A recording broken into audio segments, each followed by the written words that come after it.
Hello everyone and welcome to this new video.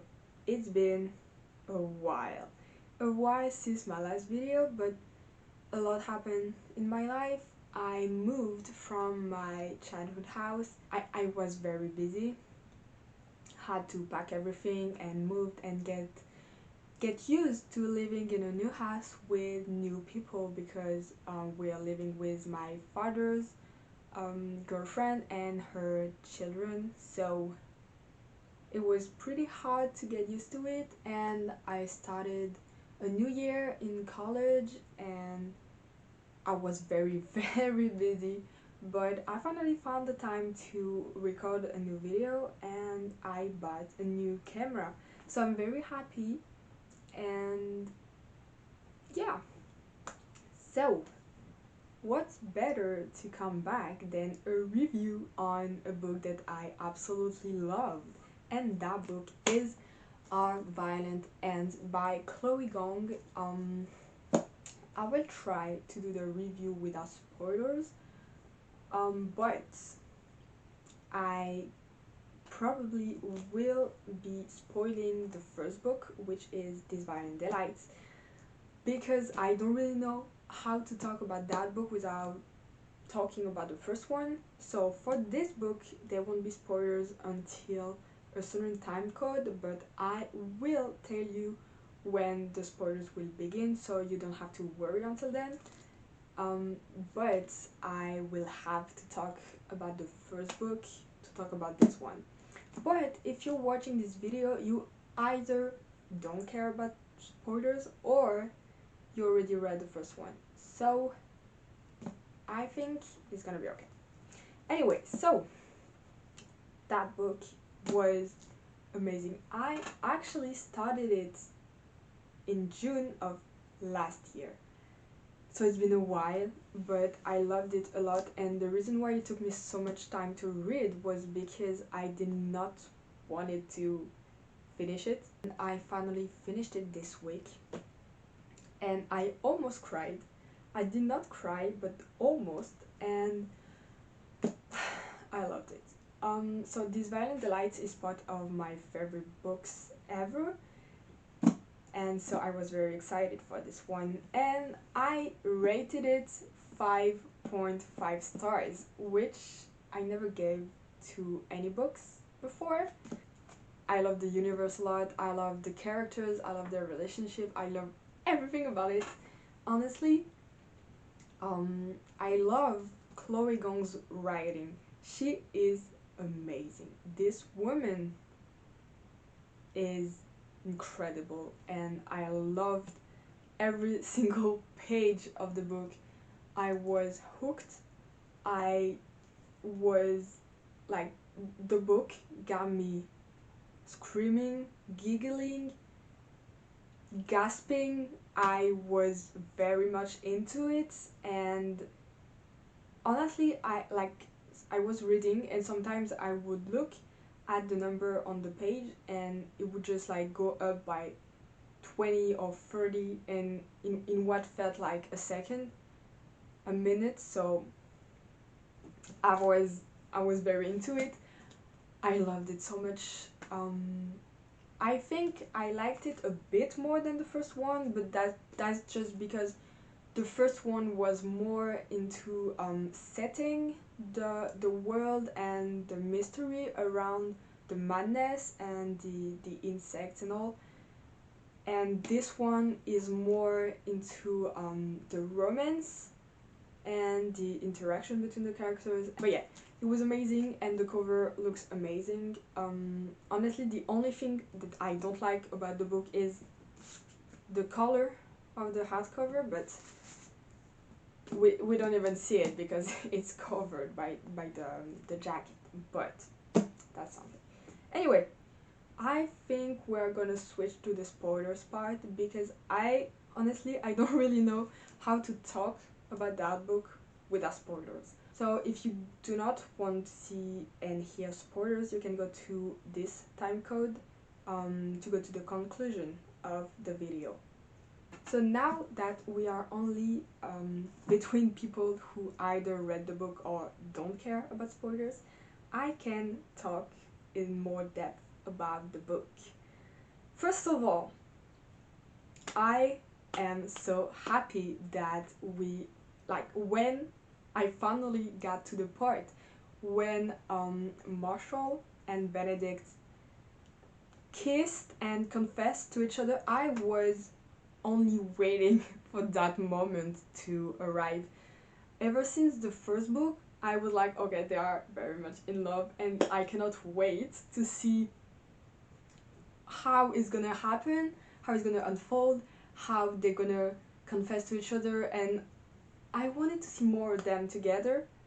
But Marshall was supposed to be dead, so it was hard to come to that point.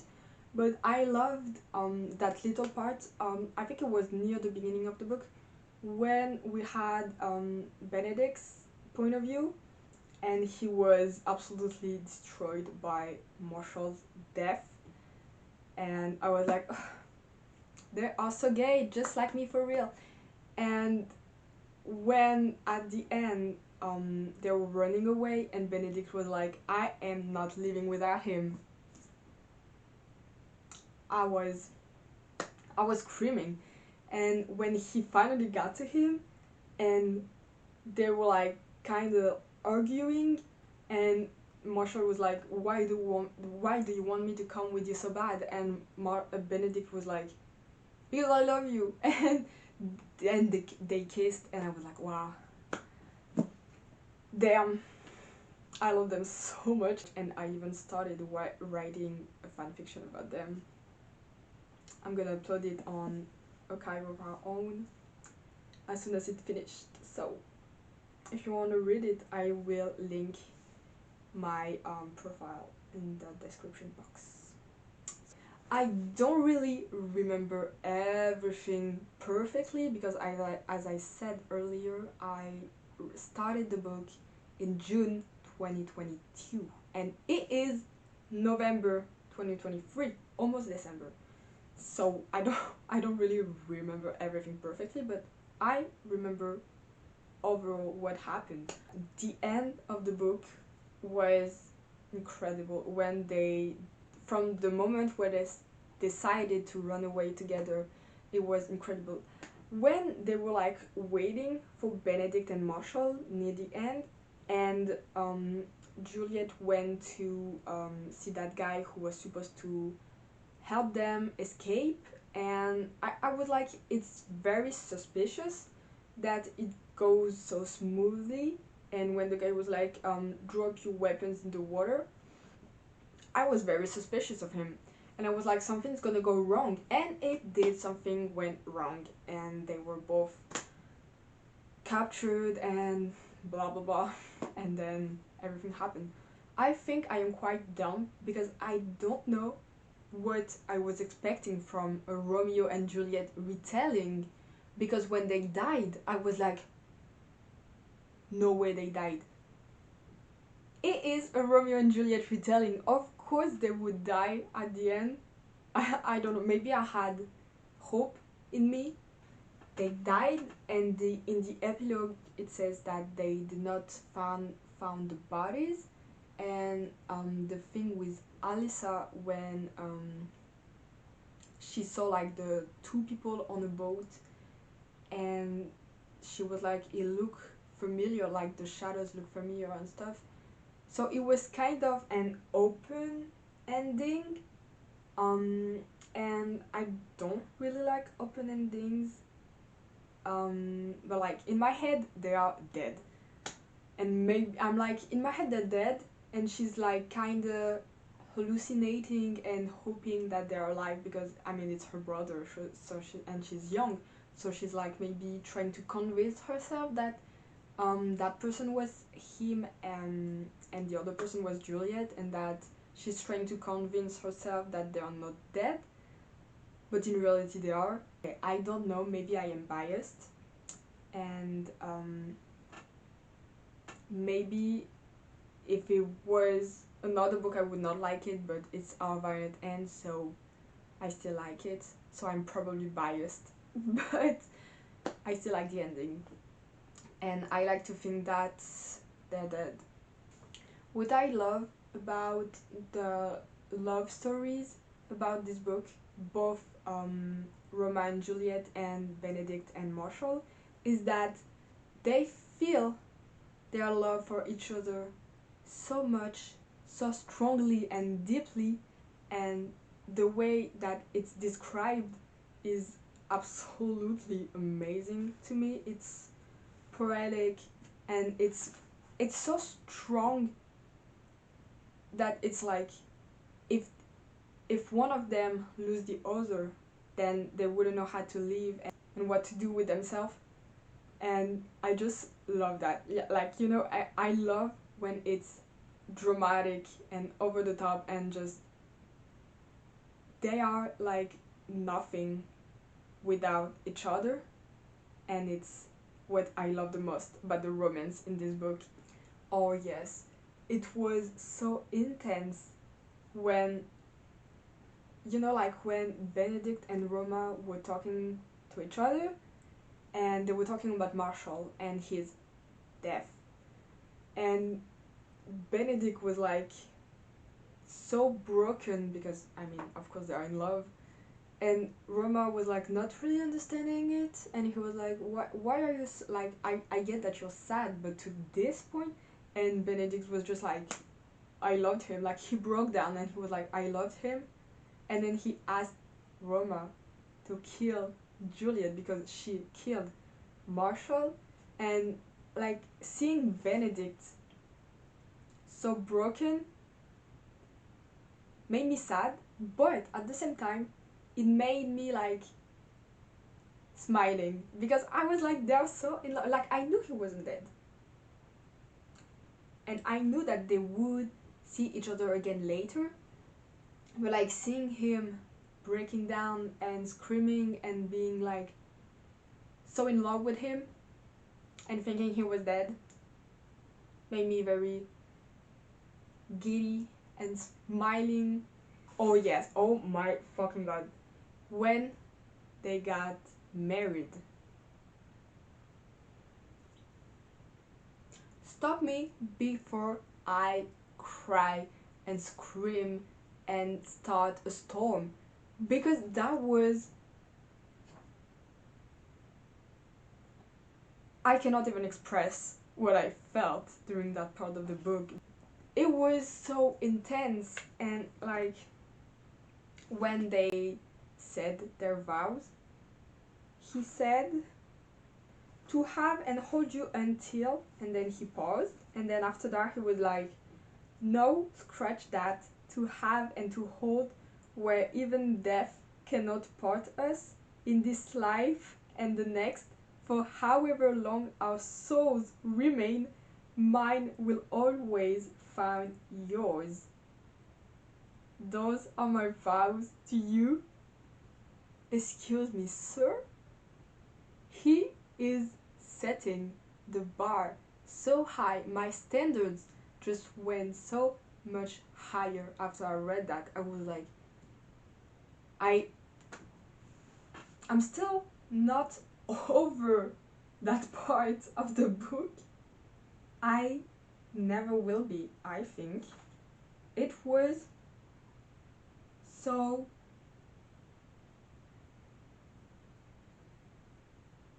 romantic. Their worlds were falling apart, yet they were here together in the dark, getting married by themselves. Oh my god, this was when Benedict confessed to Marshall, and Marshall was like, say it again, I didn't pine all these years to only hear it once. And Benedict called him an idiot, and then he said, I say it however many times you want. I'll romance you until you get sick of me. I am horrendously in love with your dreadful face. These boys own my heart. They truly do. when Juliet was like, "Do you understand me?" And Roma was just like, "Always, Juliet." Oh no, it's one of my favorites. Roma reached for Juliet's hand. Something about it felt entirely natural, even as the world stuttered to a halt around them. It's too much for me. I'm gonna die. Okay, hear me out. Taylor Swift wrote Invisible Strings for them. It is their song. I do not care what you think, it is their song. They own it. It's theirs. Alright, so it's the end of the video. I hope you enjoyed seeing me lose my mind over a book. I love this book. I love this Variant Delights. I love Our Violent Ends. I love Chloe Gong. And next week, the book is gonna come out in French.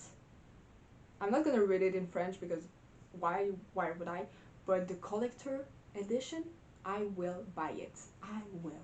So overall, what did we learn in this video? Chloe Gong is amazing. Period. I love her so much and I cannot wait to read every single one of her other books. I'm so excited. I love her so much. I love her writing so much, and she inspires me so much as a writer. I love her. I think that's a good way to end the video. I hope you enjoyed. I hope you're happy I'm back. Because I am. I'm very happy and excited to record videos again. And yes, so I hope you had a great day, night, and anything. And I will see you again very, very soon. Bye!